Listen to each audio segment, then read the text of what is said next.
الله الرحمن الرحيم السلام علیکم ورحمۃ اللہ وبرکاتہ۔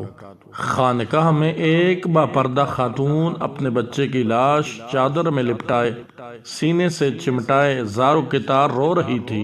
اتنے میں ایک نوجوان دوڑتا ہوا آتا ہے اور ہم دردانہ لہجے میں اس خاتون سے رونے کا سبب دریافت کرتا ہے۔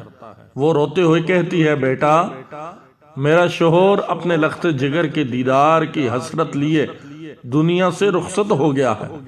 یہ بچہ اس وقت پیٹ میں تھا اور اب یہی اپنے باپ کی نشانی اور میری زندگانی کا سرمایہ تھا۔ یہ بیمار ہو گیا۔ میں اسے اس خانقاہ میں دم کروانے لا رہی تھی کہ راستے میں اس نے دم توڑ دیا ہے۔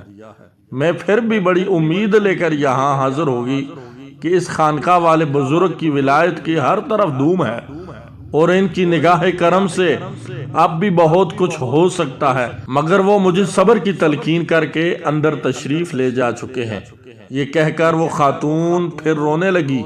نوجوان کا دل پگھل گیا اور اس کی رحمت بری زبان پر یہ الفاظ کھیلنے لگے، محترمہ، آپ کا بچہ مرا ہوا نہیں بلکہ زندہ ہے۔ دیکھو تو صحیح، وہ حرکت کر رہا ہے۔ دکھیاری ماں نے بےتابی کے ساتھ اپنے بچے کی لاش پر سے کپڑا اٹھا کر دیکھا تو وہ سچ مچ زندہ تھا اور ہاتھ پیر ہلا کر کھیل رہا تھا۔ اتنے میں خانقاہ والے بزرگ اندر سے واپس تشریف لائے۔ بچے کو زندہ دیکھ کر ساری بات سمجھ گئے اور لاٹھی اٹھا کر یہ کہتے ہوئے نوجوان کی طرف لپکے کہ تو نے ابھی سے تقدیر خداوندی عز و جل کے سربستہ راز کھولنے شروع کر دیے ہیں۔ نوجوان وہاں سے بھاگ کھڑا ہوا۔ وہ بزرگ اس کے پیچھے دوڑنے لگے۔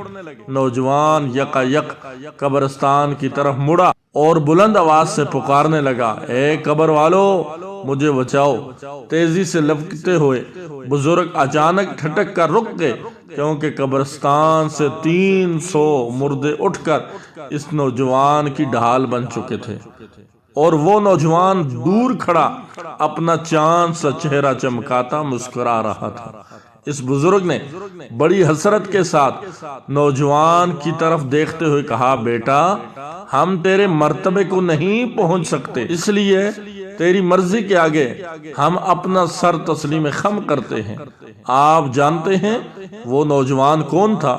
اس نوجوان کا نام دنیا عبد القادر لیتی ہے اور آگے چل کر وہ غوث الاعظم علیہ رحمت اللہ الاکرم کے لقب سے مشہور ہوئے، اور وہ بزرگ ان کے نانا جان حضرت سیدنا عبداللہ صومعی رحمت اللہ تعالی علیہ تھے۔ اللہ تبارک و تعالی ہم سب کو اولیاء کرام سے محبت کرنے کی توفیق عطا فرمائے اور غوث پاک رضی اللہ تعالی عنہ کے مبارک طریقوں پہ عمل کرنے کی توفیق عطا فرمائے۔ السلام علیکم ورحمۃ اللہ وبرکاتہ۔